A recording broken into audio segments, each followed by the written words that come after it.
ఇవాల్టి భేటీలో లేవనెత్తాల్సిన అంశాలపై రాత్రి సీఎం రేవంత్ రెడ్డి సుదీర్ఘ కసరత్తు చేశారు. పలు కీలక అంశాలను ప్రస్తావించారు. ఆయన తెలంగాణ ఏం డిమాండ్ చేస్తుందో ఇప్పుడు ఒకసారి చూద్దాం. రాష్ట్ర ఏర్పాటు తర్వాత ఆర్డినెన్స్ ద్వారా ఏపీలో కలిపిన 7 మండలాలను తిరిగి తెలంగాణలో చేర్చాలంటోంది. అలాగే ఏపీకి విస్తారమే తీర ప్రాంతం ఉంది. అయితే తెలంగాణకు ఈ తీర ప్రాంతంలో భాగం కావాలని తెలంగాణ డిమాండ్ చేస్తుంది.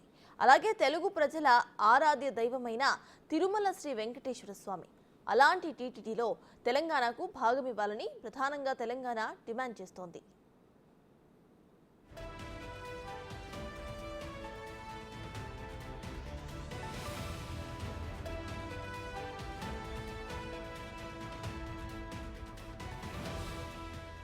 అలాగే కృష్ణా జలాల్లో 811 టీఎంసీల నీటి లభ్యత ఉంది.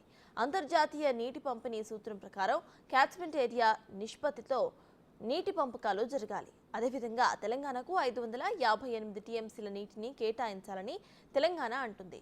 విద్యుత్ సంస్థలు 24,000 కోట్ల బకాయిలను సత్వరమే చెల్లించాలని, ఏపీకి చెల్లించాల్సినవి ఉంటే వాటిని చెల్లిస్తామని తెలంగాణ చెబుతోంది.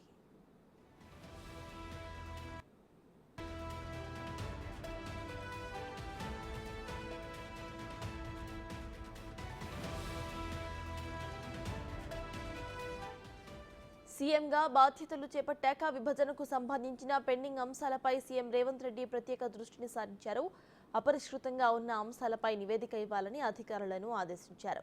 మార్చిలో సీఎం రేవంత్ రెడ్డి చొరవతో ఢిల్లీలో ఏపీ భవన్కు సంబంధించిన విభజన వివాదం పరిష్కారమైంది. ఇటీవల మైనింగ్ కార్పొరేషన్కు సంబంధించిన నిధుల పంపిణీ చిక్కుముడి కూడా వీడింది.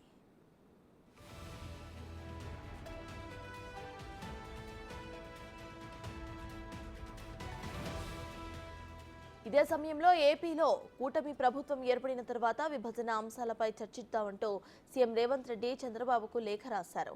అయితే దీనికి సీఎం రేవంత్ రెడ్డి సానుకూలంగా స్పందించడంతో ఇవాల్టి భేటీకి రంగం సిద్ధమైంది.